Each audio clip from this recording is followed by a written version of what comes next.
November 7th, 1944. Sugamo Prison, Tokyo. A man walks to the gallows in a borrowed jacket. He is tall, broad through the shoulders, and he limps from old injuries the guards do not understand. He does not struggle. At the foot of the rope, he turns to the warden and says 3 words in Japanese. "Thank you very much." Then he says something in his own language, and the men in the room do not write it down, so we will never be sure of it. The trap opens. The most important spy of the Second World War dies on the anniversary of the revolution he served. His name is Richard Sorge, and the thing he did, the single act that earns him that title, is not a theft. He never cracked a safe, he never stole a codebook, he never crawled under wire or flew a fighter across a border. Richard Sorge sat at dinner tables in the German embassy in Tokyo, drank with the ambassador, and listened. From those dinners, he sent Moscow a warning that, by some accounts, may have saved the Soviet capital from falling. One message. A single line about a country that was not even at war with the Soviet Union yet. And it freed perhaps 15 divisions to defend a city 3,000 miles away. How does a man become the most trusted German in Tokyo while working for Stalin? And why did the country he risked everything for refuse, for years, to believe a word he sent? The answer begins with a contradiction. On paper, Richard Sorge is the perfect Nazi. He is a card-carrying member of the party. He writes for the Frankfurter Zeitung, a respectable German newspaper. He drinks too much, rides his motorcycle too fast, and charms the wives of important men. The German ambassador, Eugen Ott, considers him a personal friend. Ott shows him secret cables. Ott asks his opinion on military matters. By the end, Ott trusts Sorge more than he trusts his own attachés. None of it is real. Sorge was born in 1895 near Baku, in what was then the Russian Empire. His father, a German engineer, his mother Russian. He fought for the Kaiser in the First War, was wounded 3 times, and came home from the trenches with shrapnel in his legs and something broken in his faith. He had watched a generation fed into the mud for nothing. In a hospital bed, he started reading Marx. By the early 1920s, he was a communist, and by the late 20s, he was something rarer. He was an agent of Soviet military intelligence, the organization later known as the GRU. He has one ordinary skill, and it is not marksmanship or sabotage. It is conversation. Sorge never interrogates, he never pushes. He pours another glass, tells a joke, asks about a man's children, and lets the secrets come to him because the men around him want to impress him. That is the whole trick. The hardest intelligence in the world to defend against is the question that is never asked. There is a motorcycle in this story. Remember it. In 1938, Sorge will ride it into a wall near the embassy at high speed, drunk, carrying in his jacket a fistful of coded messages and American dollars meant for his network. He will be carried into the hospital half dead, and before he passes out, he will do the one thing that proves what kind of man he is. Hold that image. It comes back.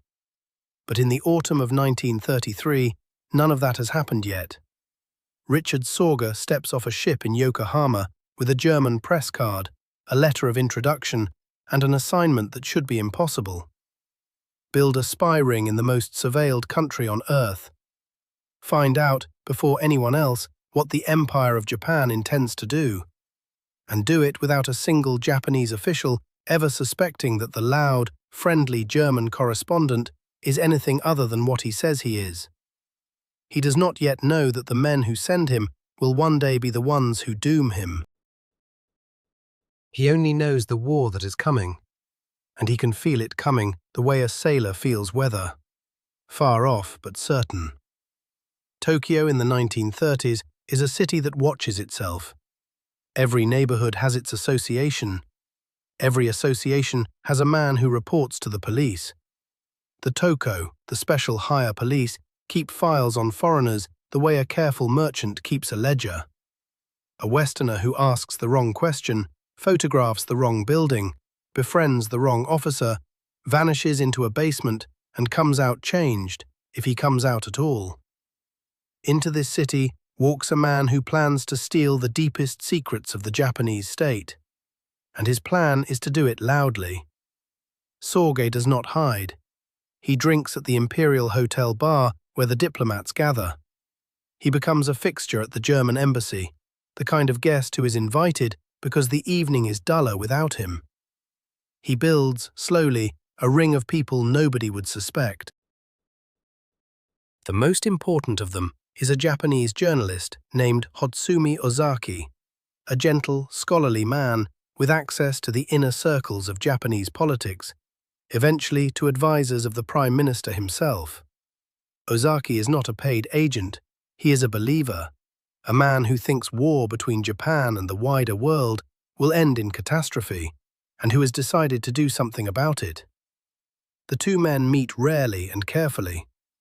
What Ozaki hears in the corridors of power, Sorge sends to Moscow. But information is useless if it cannot leave the island. And here is the second man who matters.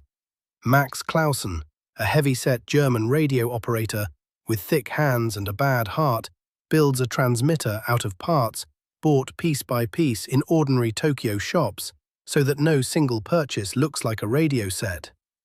The thing is ugly.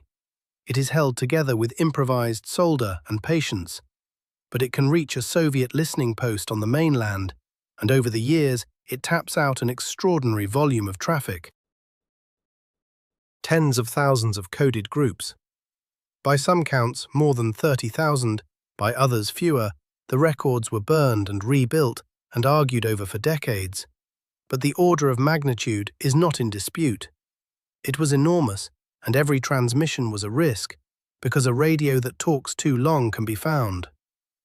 This is the part that does not look like a spy film, and it is the heart of the whole thing. Sorge's greatest weapon is not the transmitter or the cipher. It is Ambassador Eugen Ott.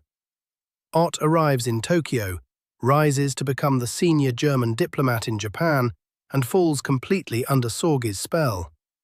He treats the journalist as a confidant. He lets him read incoming cables from Berlin.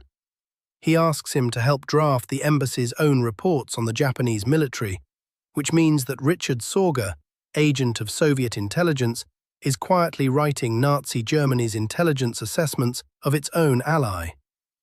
The same papers go to Berlin and to Moscow. One man, two masters, and only one of them knows it. How did he hold it together? Partly nerve, partly the drinking, which made him seem harmless, a man too fond of the bottle to be dangerous, and partly the motorcycle. Come back to it now. In 1938, Sorge rides home from a night out, fast and drunk as always, and crashes into the embassy wall. He is thrown from the machine and badly hurt, bleeding, drifting toward unconsciousness. In his jacket are coded radio messages not yet delivered and a packet of American dollars for the network. Discovery means the end of everything. So before he lets anyone take him to the hospital, before he passes out, he insists on staying conscious long enough to get word to a member of the ring and hand off the incriminating papers. He nearly dies refusing to be saved, because being saved meant being searched. He keeps his teeth too. A row of false ones, knocked loose, that he will spit out later rather than let a doctor find them and wonder. That is who he is, a man who, half conscious and broken on the pavement, thinks first about the courier and last about himself. By 1941, the world is on fire. Germany has overrun France and is turning east, and the single question that hangs over the war, the one that may decide it, is this. When Hitler invades the Soviet Union, will Japan invade too, from the other side? If the answer is yes, the Soviet Union fights on two fronts at once, west and east, and the divisions guarding Siberia can never move. If the answer is no, Stalin can gamble. He can strip the East bare and throw everything at the Germans. The whole war turns on what one empire decides in secret. And the man best placed in all the world to learn that decision is a hard-drinking German journalist on a fixed-up motorcycle, sitting at the ambassador's dinner table, asking about everything except the only thing he needs to know. Before we follow that message into the dark, one quiet word. If a story like this one holds you, consider subscribing to the channel. It helps the next one find the people who would want it. Now, back to Tokyo, where the most important sentence of the war is about to be written in code. The reports Ozaki brings grow sharper through the summer. The Japanese army wants to strike north against the Soviets. The Japanese Navy wants to strike south toward the oil and rubber of the European colonies and eventually the Americans. Inside the Japanese government, the two factions fight it out through the spring and into the autumn. Sorge listens to both sides through his sources and weighs them like a man reading the sky. And slowly he becomes certain of an answer that almost no one in Moscow wants to be true, because the men in Moscow have spent years deciding that Richard Sorge is not to be trusted. Why would they doubt their best agent in the East? And what does a man do when he is sure he is right, and the only people who can act on it are sure he is wrong? The distrust was not a mistake of one man. It was the temper of the age. Through the late 30s, Stalin's purges had torn through Soviet intelligence itself, and an agent who lived too well abroad, who drank with Nazis and rode a motorcycle and answered to no one for months at a time, looked less like a hero than like a man who had gone over. Sorge had been summoned home once and had quietly refused to go, because going home in those years was often a death sentence. So he stayed at his post, useful and suspected at the same time, sending warning after warning to a desk that filed them under doubt. He had already lived through the worst version of being right. In the spring of 1941, he had sent Moscow the date. Germany would attack the Soviet Union in late June. He named the scale of it, the divisions massing, the timing close to exact. By his own network's account, the warning was specific and early. Moscow did nothing. When the German armies crossed the border that June, the Soviet Union was caught unready, and the cost was counted in cities and in millions. The best intelligence of the war had arrived in time and been thrown away because it was too good to believe, and because the man who sent it was not the kind of man the system wanted to trust. That is the cruel arithmetic of his profession. A vague rumor gets a hearing. A precise truth, delivered by an inconvenient source, gets a shrug. Sorge knew it now in his bones, and he was about to test it one last time on a question even larger than the first. All through the autumn of 1941, his sources converge. Ozaki, close to the men shaping policy, reports that the decision is made. Japan will not march north against the Soviet Union. The army faction has lost